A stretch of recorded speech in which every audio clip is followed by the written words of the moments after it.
29 দফা যে লিফলেট বিতরণ কার্যক্রম চলমান রয়েছে, সেই ধারাবাহিকতায় আজকে এই আমাদের সদর ইউনিয়নে আমরা গণসংযোগ করলাম। তাই আজকে সবাইকে বলতে চাই, আগামী দিনে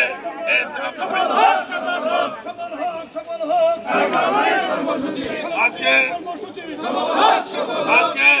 আপনাদের মাঝে বলতে চাই, এই সদর ইউনিয়নের সকল নেতা কর্মীর উদ্দেশ্যে বলতে চাই, আমাদের প্রিয় নেতা এস.এম. আব্দুল হালিম ভাইয়ের নির্দেশে সারা ইসলামপুর 12 ইউনিয়ন একটি পৌরসভা জাতীয়তাবাদী দল আজকে ঐক্যবদ্ধ হয়েছে।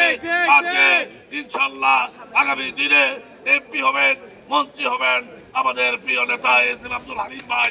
এই বলে সকলকে ঐক্যবদ্ধ থাকার জন্য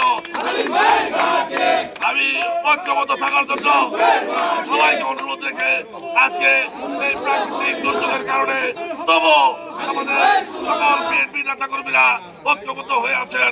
এই জন্য পৌরবাসীর পক্ষ থেকে সবাইকে ধন্যবাদ জানিয়ে আমি আমার বক্তব্য শেষ করলাম। খোদা হাফেজ। বাংলাদেশ জিন্দাবাদ। শহীদ জিয়া অমর হোক। দেশনেত্রী বেগম খালেদা জিয়া জিন্দাবাদ। তারেকের অহংকার তারেক রহমান জিন্দাবাদ। আমাদের প্রিয় নেতা এস.এম. আব্দুল হালিম ভাই জিন্দাবাদ।